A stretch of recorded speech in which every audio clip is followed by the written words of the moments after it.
untuk anggota kelompok kami yaitu yang pertama Kalista Jiza, Diaratul Faiza, Farah Asria Marta, dan Humairon Nabila.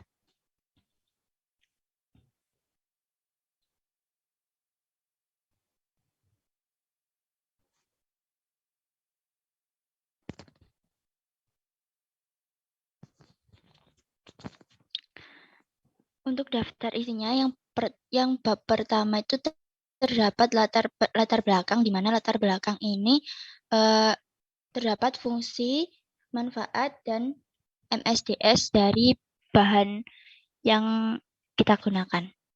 Bahan benzen, toluen, dan hidrogen.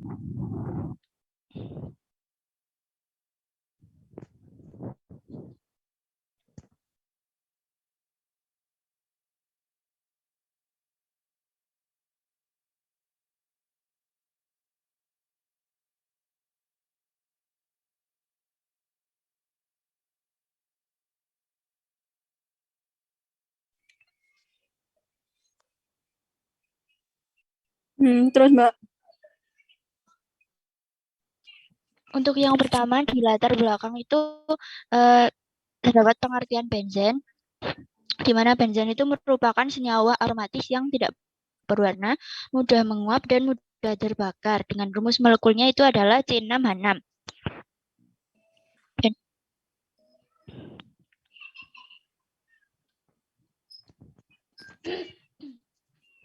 Kemudian untuk fungsi dari benzen sendiri itu adalah benzen merupakan produk yang biasa digunakan sebagai bahan pelarut. Selain itu, benzen juga digunakan sebagai bahan baku untuk pembuatan produk kimia yang lain. Nah, di situ terdapat turunan benzen beserta fungsinya.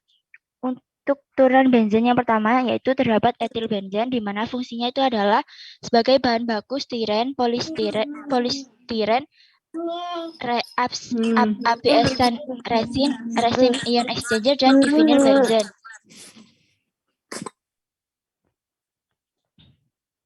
Dan turunan benzen lainnya seperti sikloheksan, maleic anhidrid, deterjen alkilat, nitrobenzen, dan klorobenzen. Kemudian untuk yang selanjutnya dapat fungsi toluena, di mana toluen atau metilbenzen ini tuh merupakan senyawa turunan benzen dengan substituen CH3 pada salah satu atom H-nya. Toluena ini digunakan sebagai pelarut campuran cat, tinta spidol, bahan baku pembuatan trinitrotoluena atau peledak, bahan dasar produksi obat-obatan, bensin, dan cat. Selanjutnya dapat fungsi hidrogen.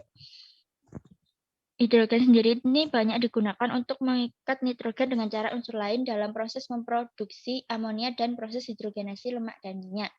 Selain itu, hidrogen juga digunakan sebagai bahan bakar roket memproduksi asam hidroklorida, mereduksi biji-biji besi, serta sebagai gas pengisi balon.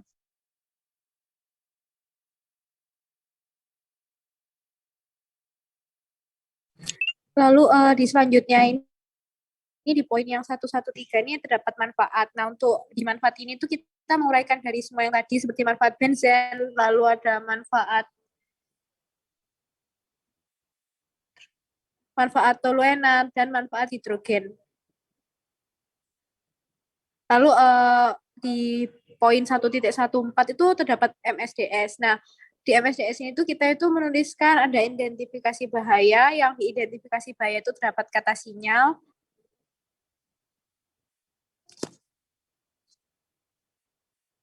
dan informasi tentang sifat fisika dan kimia. Lalu selanjutnya ini tentang toluen juga, ini tuh ada identifikasi bahaya, kata sinyal, pernyataan bahaya, pernyataan kehati-hatian. Lalu ada klasifikasi GHS, dan sifat fisika dan kimianya. Lalu sama seperti hidrogen juga isinya kurang lebih sama.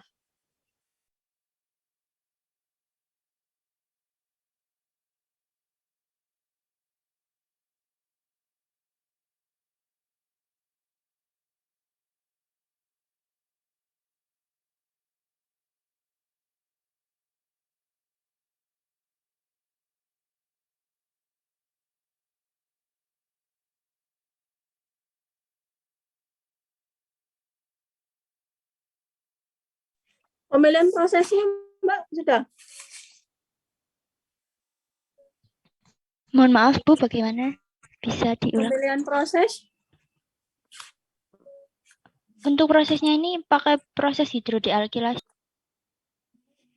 Di latar belakang itu ada penjelasan mengenai sekilas tentang proses hidrodealkilasinya. Maksud saya kan ada proses, misalkan seperti tadi yang saya sebutkan dulu. Kalau ada contoh, ini macam-macam proses yang untuk membuat itu Anda memilih pemilihan proses yang ini gitu. Misalkan, oh saya pakai hidrogenasi ya, hidrogenasi itu kenapa gitu kan ya. Jadi bukan hanya kita langsung menetapkan, tapi ada pemilihan proses. Misalkan dalam hidrogenasi misalkan yang pertama ada yang misalkan pakai katalis apa atau kita pakai katalis yang mana gitu ya, dipilih salah satu karena alasan yang sudah yang Anda pilih karena ada alasannya kan gitu loh Mbak, maksud saya. Baik. Ya, gitu ya. Nanti ditambahin lagi ya. Iya Bu. Terima kasih. Selanjutnya silakan ditutup.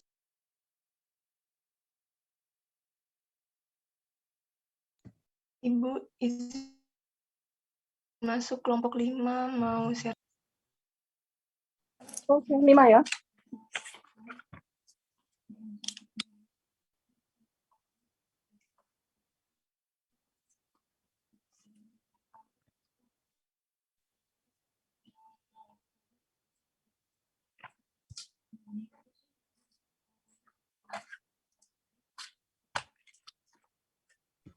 Jadi ini merupakan progresan dari kelompok 5 yang berjudul etilen glikol dari etilen oksida dan air.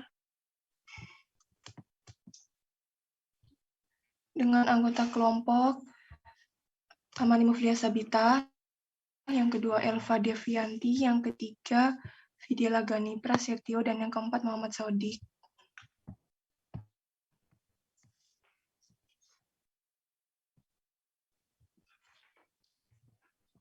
Jadi untuk bab 1 latar belakang untuk pengertian dari etilen glikol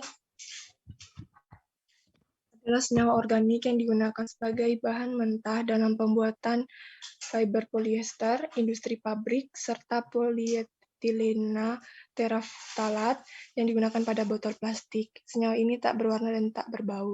Lalu untuk etilen oksida adalah gas dengan rumus kimia C2H4O. Etilen oksida ini gas beracun yang tidak berwarna. Lalu untuk air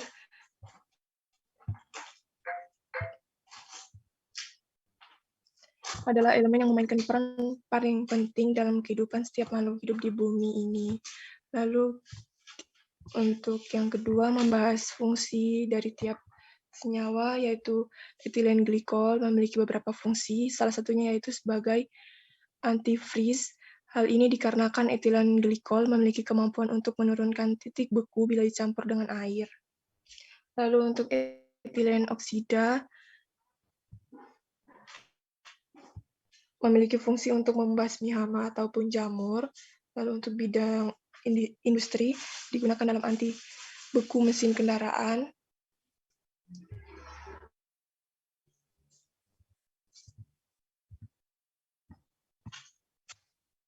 Lalu fungsi untuk air, yang pertama ada air proses untuk hidrolisis, lalu air untuk pendingin atau cooling water, dan air untuk kebutuhan domestik dan umum. Lalu di sini membahas manfaat.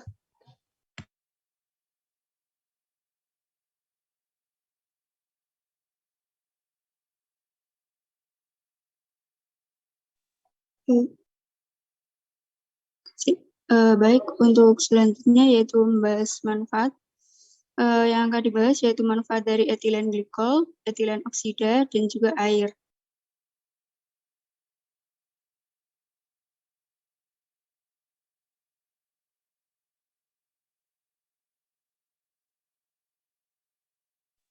Setelah manfaat, untuk subbab selanjutnya yaitu membahas mengenai Material Safety Data Sheet atau MSDS. Untuk MSDS dari ethylene glycol yaitu sebagai berikut.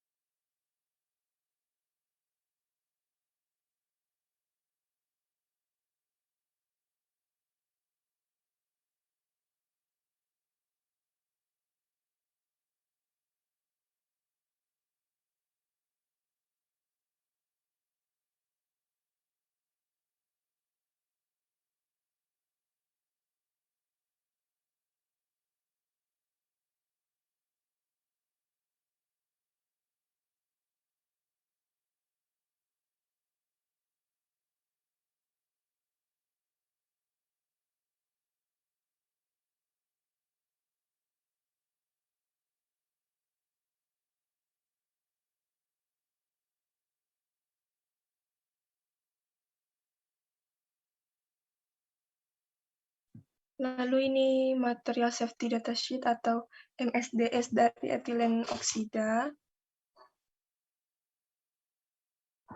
Dengan yang dibahas sebagai berikut. Terdapat sifat kimia dan fisika, elemen label berdasarkan GHS,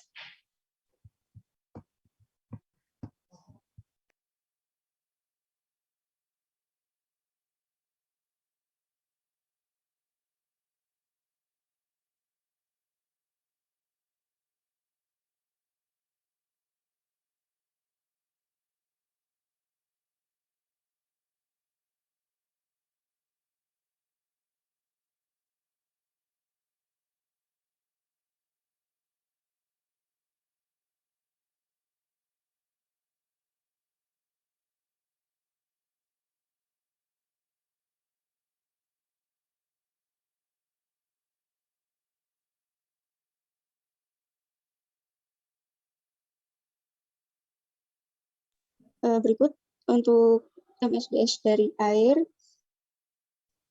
dengan sinonim oksida dihidrogen dengan formula kimia yaitu H2O.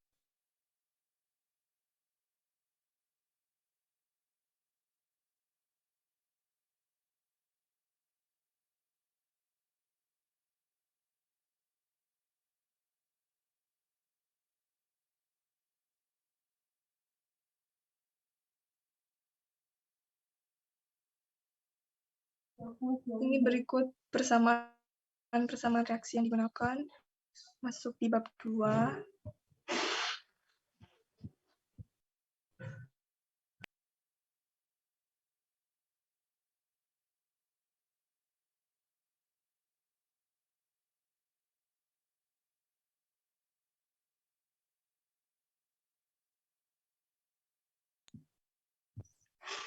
Untuk bab 1 dan bab 2-nya sudah.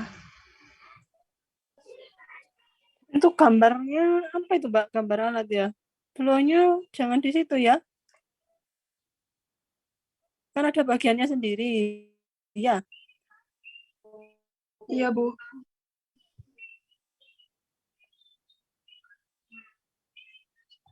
Reaksinya berarti masuk bab 2 ya. Iya, Bu. Ke atas lagi, Mbak. Tolong sedikit. Terus. Ini MSDS semua ya. Iya, Bu. Sama seperti tadi, pemilihan prosesnya ada Iya, nggak? Bu, masih belum. Belum Ya. ada ya. Nanti ditambahkan ya. Ya, Jadi bab 1, bab 2 sudah ya. iya, Bu. Terima kasih. Silakan dilanjutkan. Terima kasih, Bu. Oh iya, perlu saya sampaikan kemungkinan kita bisa UAS-nya itu maaf tadi kelompok berapa, Mbak? Sorry. Kelompok 5, Bu. Kelompok 5 ya. UAS kita boleh presentasi, artinya non tulis ya. Insya Allah seperti itu. Tadi saya sudah bertanya sih, tapi belum saya sampaikan secara formal. Nanti berarti Anda presentasi mengenai ininya ya, kesimpulan secara keseluruhannya ya.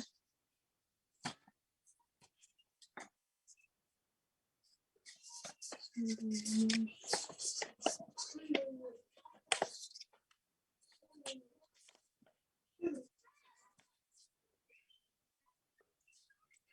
mungkin ada yang mau maju lagi?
Silakan.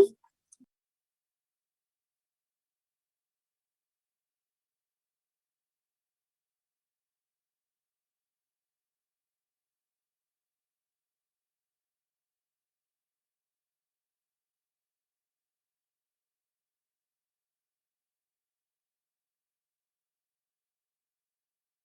jadi judul dari makalah ini adalah natrium nitrat dari asam nitrat dan natrium hidroksida dengan reaksi sintesis dalam RATB. Lalu kemudian ini daftar isinya, ada latar belakang, kemudian pembahasannya itu macam-macam proses, reaksi yang terjadi, jenis reaktor, sama diagram alirnya. Lalu kemudian ini ada kata pengantar, lalu kemudian ada pendahuluan. Ini ada natrium nitrat, yaitu merupakan kristal bening yang tidak berwarna dan tidak berbau. Natrium nitrat ini, bahan kimia ini memiliki sifat diantaranya adalah tidak berwarna dan berbau, mudah larut dalam air, gliserol, alkohol, serta memiliki titik lebur pada temperatur 380 derajat Celcius. Pada masa ini, kebutuhan natrium nitrat di Indonesia semakin bertambah. Hal tersebut dikarenakan natrium nitrat digunakan sebagai bahan baku pabrik pembuatan pupuk NPK dengan cara mereaksikan NaNO3 atau natrium nitrat dengan KCl.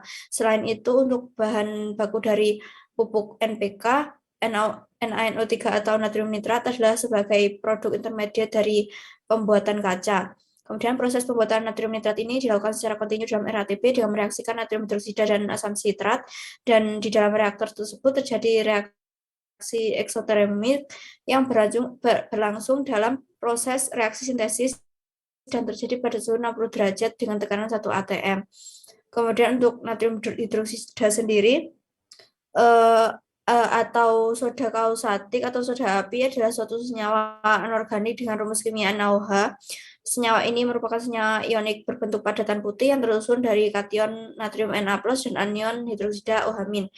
Lalu kebanyakan natrium hidroksida ini digunakan sebagai basa dalam proses produksi bubur kayu dan kertas, tekstil, air minum, sabun, dan deterjen. Kemudian Untuk asam sitrat sendiri merupakan cairan tidak berwarna pada temperatur kamar dan tekanan atmosfer. Asam nitrat ini juga disebut juga aqua fortis dan azotic acid. Asam nitrat ini memiliki rumus kimia NHNO3 dan merupakan asam yang kuat. Asam nitrat ini dapat digunakan sebagai pengoksidasi yang kuat dan penggunaan dari asam nitrat ini adalah sebagai zat pemberi cita rasa dan pengawet makanan dan minuman, terutama minuman ringan. Untuk bab 2-nya ini masuk ke reaksi yang terjadi. Baik, untuk selanjutnya yaitu reaksi yang terjadi. Untuk natrium nitrat sintetis ini diproduksi dengan netralisasi asam nitrat dengan soda abu atau kaustik soda.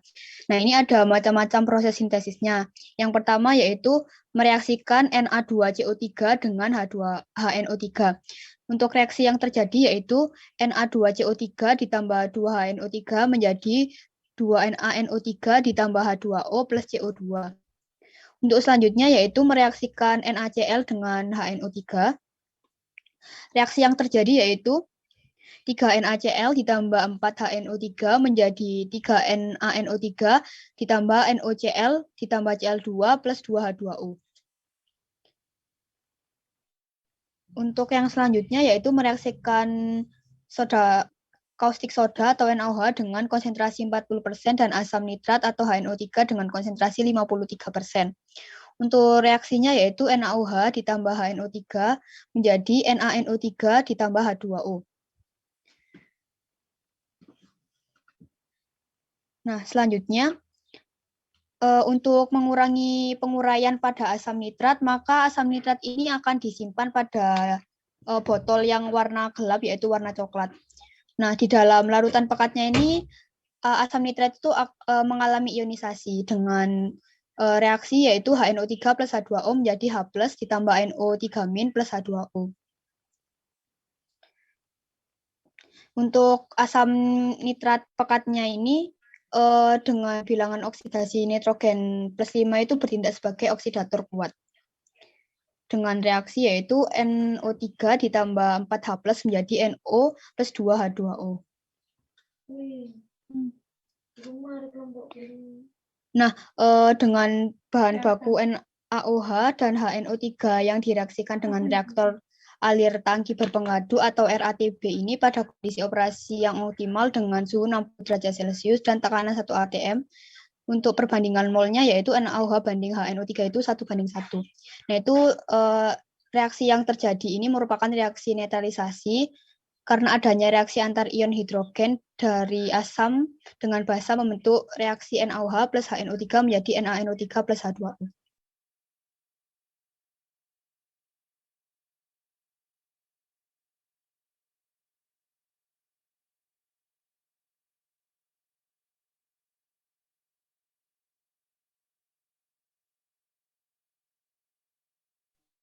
Iya, Bu, dari kelompok kami progresannya masih sampai itu. Ya, sama ya. Ini satu kelas kayaknya ini, maksudnya mungkin kekurangannya yaitu tadi pemilihan proses, kemudian nanti bagaimana kita memilih proses berdasarkan yang optimal, yang bagaimana kan gitu harus disampaikan gitu ya. Kemudian tadi kalau MSDS mungkin nanti bisa menjadi ininya ya, apa namanya, mungkin kalau takutnya panjang bisa dijadikan lampiran, tapi nanti ketika Anda presentasi ya mungkin bisa disampaikan sedikit mengenai MSDS-nya gitu ya. Sama kok Mbak, ini seperti yang tadi. Terima kasih kelompok ini. Jadi kelompok 2. Silakan berikutnya. Baik, Bu, terima kasih, Bu. Saya izin stop share screen.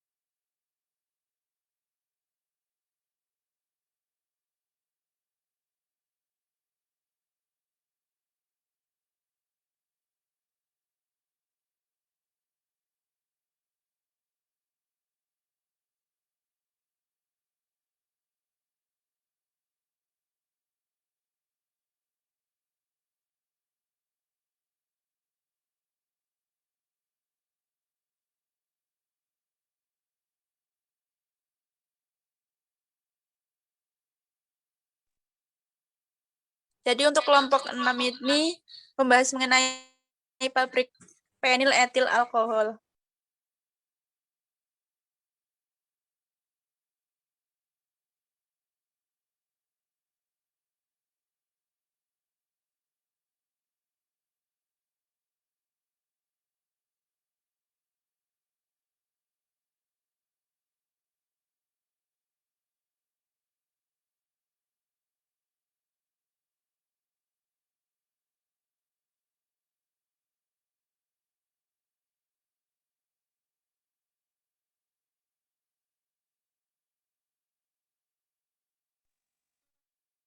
Untuk bab 1 latar belakangnya, penil etil alkohol merupakan salah satu produk kimia hasil produksi antara intermediate yang sangat komersial untuk bahan baku industri pembuatan parfum yang cukup potensial. Di samping itu, penil etil alkohol juga dapat digunakan sebagai bahan pembuat kosmetik, sabun, bahan pengawet, antibakteri, dan lain sebagainya.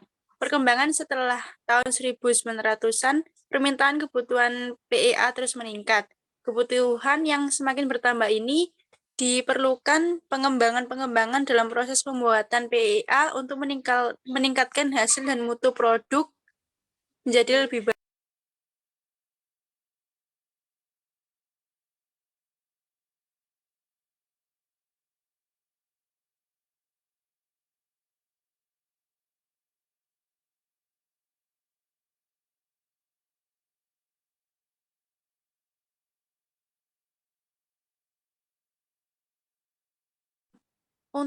Untuk fungsi penil etil alkohol merupakan salah satu produk kimia hasil produksi yang sangat konvensional untuk bahan baku industri pembuatan parfum yang cukup potensial. Penil etil alkohol ini dapat digunakan sebagai sabun, bahan kosmetik, antibakteri, dan bahan pengawet, dan sebagainya.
Baik, untuk selanjutnya yaitu MSDS.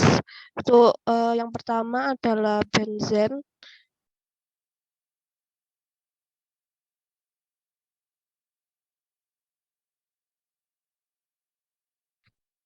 Kemudian untuk yang kedua itu adalah vinyl etil alkohol atau PEA. Itu yang selanjutnya itu adalah bab 2 yaitu persamaan reaksi. Dari reaksi yang pertama yaitu reaksi Grignard yang digunakan untuk membuat vinyl etil alkohol. Akan tetapi reaksi ini hanya dipakai untuk jumlah yang terbatas dan proses Grignard yang digunakan untuk menghasilkan vinyl etil alkohol itu mengikuti tahap-tahap reaksi sebagai berikut, yaitu bromobenzena atau C6H5Br ditambah magnesium menghasilkan vinyl magnesium bromida yaitu C6H5MgBr. untuk reaksi yang kedua itu adalah reaksi Friedel-Crafts, yaitu ketika etilen oksida secara komersil ditemukan, maka teknik Friedel-Crafts itu menggeser penggunaan reaksi yang lain. Nah, untuk reaksi Friedel-Crafts itu sebagai berikut. Etilen oksida yaitu C2H4O ditambah benzena C6H6 menghasilkan vinyl etil alkohol C8H10O. Sekian dari kelompok kami. Apakah dari Bu Anita ada tanggapan? Ya, ya. Semua sama. Tapi gini Mbak, ya kalau penulisan itu juga harus konsisten. Misalkan, ya itulah, kita lihat di layar saja sudah. Mungkin perlu diperbaiki ya. C2H4O berarti harusnya 2 dan 4 apa? Iya, Subscribe ya. Bu. Ya, seperti itu juga perlu dibetulkan. Nah, nanti tetap ditambahkan bagaimana kita memilih proses atau memilih rangkaian proses yang kita pilih karena pasti ada beberapa cara untuk mendapatkan produk kan gitu ya. Jadi kita pilih pakai apa, baru nanti bisa kita tuliskan persamaan reaksi, lalu kita pilih reaktornya kan gitu ya urutannya. Gitu ya Mbak ya. Kelompok, jadi kelompok 6 ya? Iya, Bu. Nah, terima kasih. Silakan. Tinggal kelompok 1 ya. Izin untuk stop. Ya.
Assalamualaikum warahmatullahi wabarakatuh. Kami dari kelompok 1 akan mempresentasikan PBL tentang butydiol dari asetilen dan formaldehid.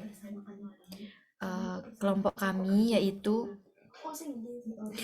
saya sendiri Balki Sulha, kemudian Dwi Putri Agustin, dan Nurlaili Yunifa, dan Ronald Kagen. Kemudian untuk bab satunya latar belakang, yaitu di latar belakang ini dijelaskan berkembangnya, kami ngambil dari jurnal juga, itu sejalan dengan berkembangnya industri Indonesia, semakin banyak diversifikasi usaha telah dilakukan. Nah, untuk pertumbuhan industri yang ada di kimia ini itu banyak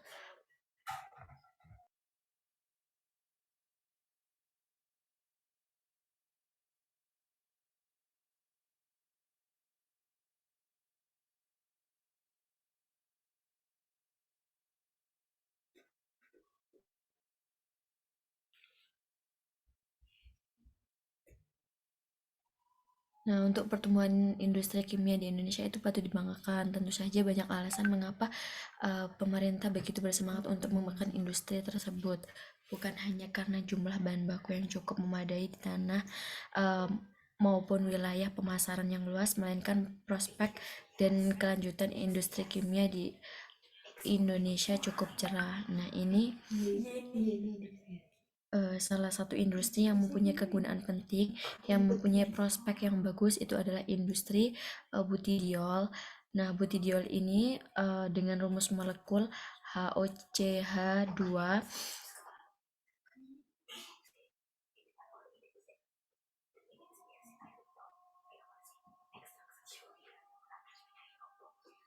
mempunyai nama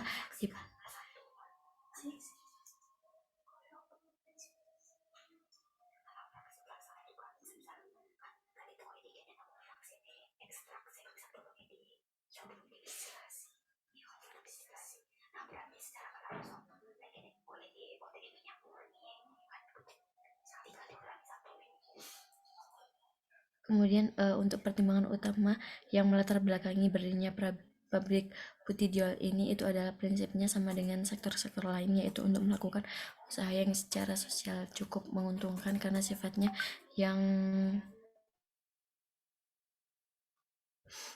prospektif di masa yang akan datang. Kemudian selanjutnya akan dijelaskan oleh teman saya, yaitu fungsi dan manfaat.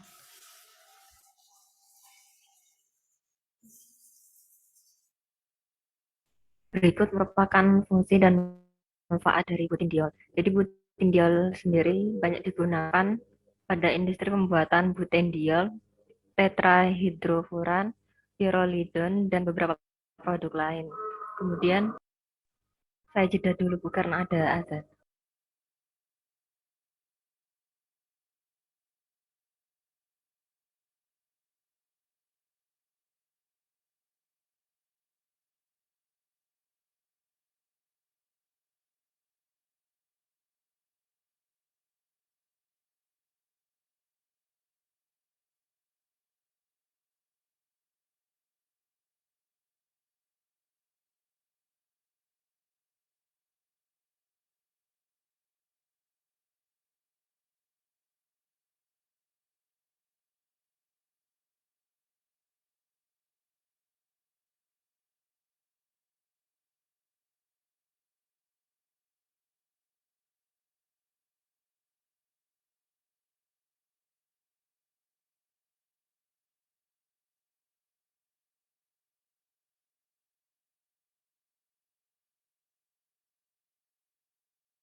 Baik, saya lanjutkan. Jadi butindiol juga dapat digunakan untuk konversi eter dengan etilen oksida pada proses brominasi. Bahan-bahan pelindung untuk alat pabrik, pestisida, bahan tambahan pada industri cat dan tekstil. Butindiol juga dapat digunakan untuk bahan pencerah warna, bahan pengawet, bahan pembersih, bahan anti karat, dan menghambat pelapisan nikel. Kemudian untuk sifat fisika dan kimia dari butindiol. Untuk sifat fisikanya, rumus kimianya yaitu C4H6O, berat molekul sama dengan 8,09 kg per kilo mol, dan selanjutnya sampai di sifat kimia butendiol.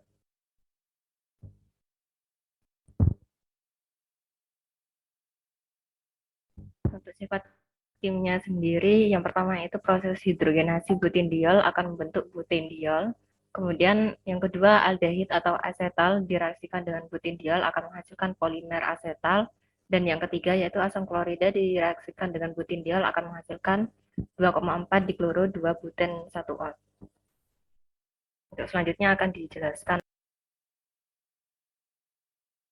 Sebelumnya mohon maaf Bu, untuk MSDS-nya ini hanya ada butenediol dan untuk bahan yang asetilen sama formaldehidnya ini belum dimasukkan Bu, masih mengedit.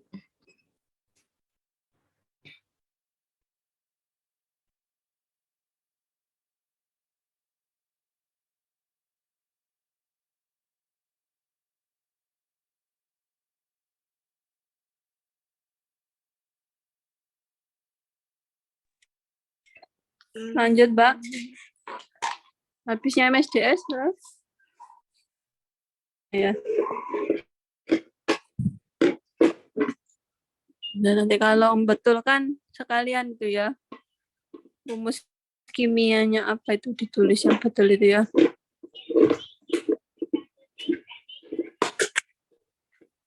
Bu.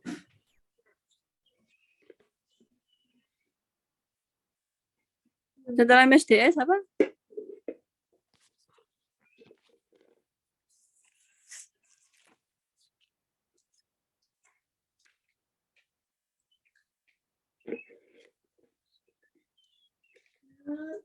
Cara produksi, Bu. Nah, ini pemilihan proses belum ya? Oke, sama ya sebenarnya ya. Jadi nanti dibuka lagi. Besok kita ada waktu sore ya. Kita lanjutkan yang ke bab 2 progresnya sekalian ya, nanti besok ya, besok sore. Nggak apa-apa misalkan mau online juga nggak apa-apa karena kita kan tinggal progres saja ya. Seperti itu. Terima kasih. Selamat siang. Assalamualaikum warahmatullahi wabarakatuh. Terima kasih. Terima kasih Bu. Waalaikumsalam warahmatullahi wabarakatuh.